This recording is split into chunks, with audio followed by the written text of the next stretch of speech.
Hi, in this video, we will focus on a most commonly used cadential formula, that is 2-5-1. A supertonic chord as an approached chord or predominant chord to a perfect cadence. 2-7 will also be introduced as it is the second seventh chord we should learn after the 5-7 chord.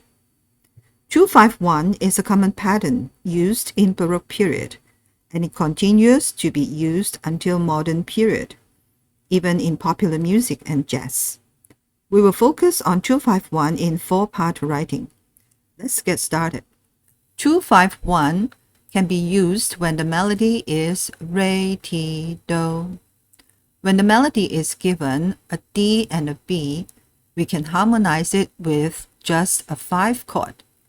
But it will be good and better to separate it into 2 chords, that is a 2 and 5.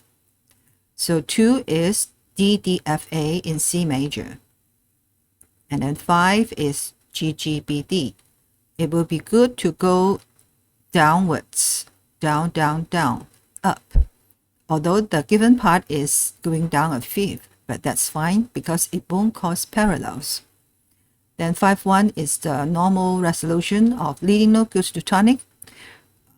Keep the same note, so goes to so. And then re goes to the nearest possible note. So this is a cadential formula 2-5-1. But we can also change it to 2-B-5-1. That is the first inversion of this 2. The melody remains the same, re, ti, do, and see what happened in the inner part. 2B, we normally double the third. So we have D, F, F, A. For the GBD chord, we still double the root. So finally, we still have the down, down, down, up direction. Then after that, just resolve to the normal 5-1. And remember, so will go down to mi. Otherwise, we'll miss the third. So C, C, C, E. Take a look at the 2B-5-1 here. Sometimes we check vertically and it seems that everything is fine. But let's look at this 5 chord. G, G, D, D. Now we find out that there is no third. And at the same time, the third is the leading note, which is very important to lead to tonic. But if the melody given is a D, D, C, that is re, re, do, and cannot change, so the amendment should be made in the inner part. Let's look at this. We continue to use 2B-5-1, D, F, F, A for the first chord. Then when we come to the 5 chord, we just put back the leading note in the tenor part instead of doubling the fifth. So now we have the G, G, B, D. And the resolution to the 1 is everything fine.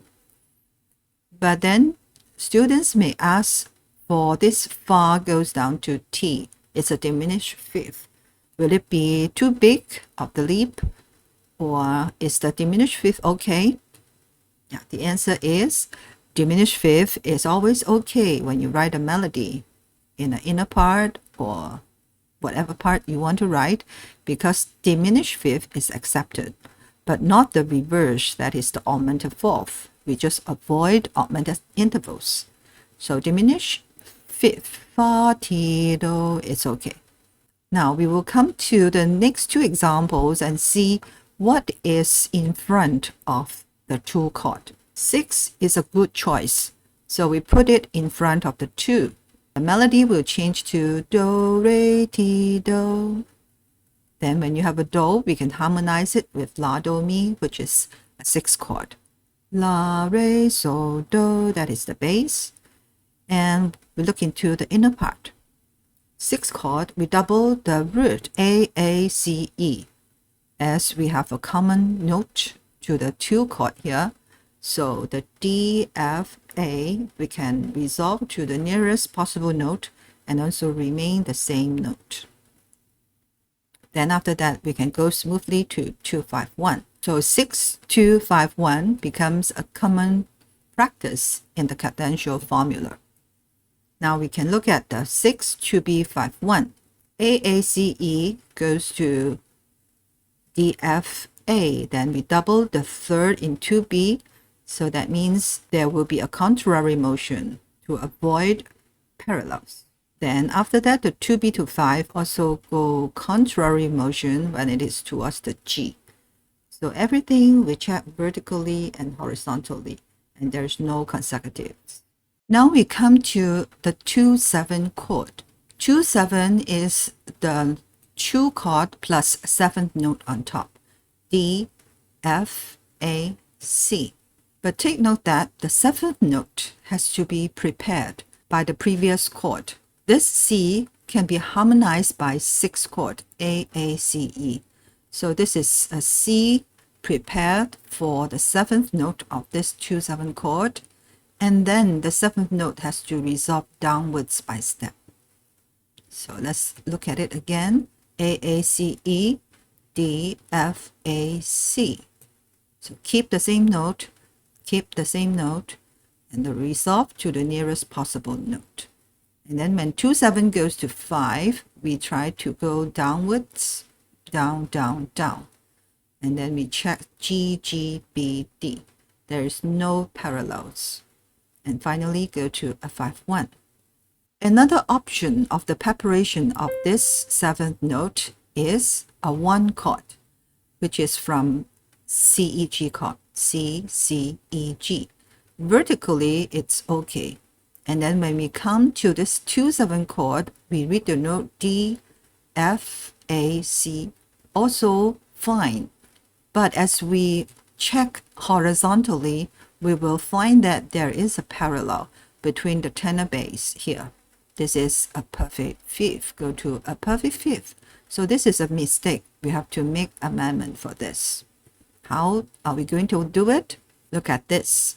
By changing the 2-7 to its first inversion. So let's look at C, C, E, G goes to D, F, A, C. The E going downwards, the G going upwards. So we can solve the problem of these parallels. The bass goes down to the third. Now we have Do, Fa, Sol, Do. Then the melody, we still keep Do, Do, Ti, Do. After that, we check the 2-7B to 5. There is a contrary motion from here to avoid parallels. And then everything is good. So this is 1, 2-7B, 5, 1. Let's look at another option. That is the 2-7 chord. We can omit the fifth. When we omit the fifth, we have to double another note. And here the 2-7, we double the third, which is the F. And it is okay because this is a minor chord. So we read from the C chord again, C, C, E, G, and then D, F, F, omit the A, and then go to C. So double check this C is prepared and resolve downwards. So that means we have several options when we keep the melody unchanged. C, C, B, C. Then this place, we can introduce the 5-7 instead of a 5-1 because the 5 G, B, D plus the 7th note F can be prepared by the previous F in the 2-7 chord. And then F, F goes to E, Fa, Fa, Mi. All right. So this is 1, 2-7, 5-7, 1. If we are preparing for grade 6, I think up till here we are done. But if you proceed to grade 7 and 8, you can try to do a little bit more elaborate. That is to decorate the inner part so that there are more rhythmic interest. The first one is to delay the 7th note. We can see this G in the 5-7 chord. The 7th note will be delayed until the last quaver here. And in the third beat, we can omit the 5th. G, G, B. The tenor share with the bass, also a G. And the bass G can go down an octave, so make it interesting. Do, Fa, Sol, Sol, Do, like this. Or we may decorate the alto in this case. Start with G, G, B. Again, we can omit the 5th. Then the alto move up a step, looks like an auxiliary note. Sol, La, Sol, Fa, Mi. so fa mi, then this fa, you may say this belongs to the 5/7 chord, or you may say this is a passing note. Finally, we can tie the same note in the alto part. This is the 7th note of the 5/7 and prepared by the previous chord, fa, and then go up to sol again, come back to fa, fa, so fa mi. So these three are examples of decorating the inner part. Finally, we will look at C minor. The rules are the same. We can also use a 6 to 2 to 5 and 1, or just a 2-5-1, 2B5-1. Just take note that the leading note should be raised. In C minor, this is a B natural. And also we can introduce some movement in the inner part, or change the final chord from a minor chord to major quality using the tierce de Picardy, sharpen the 3rd. And the final example is using a changing note in the tenor part.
Thanks for watching. If you find it helpful or interesting, please subscribe, like, and share.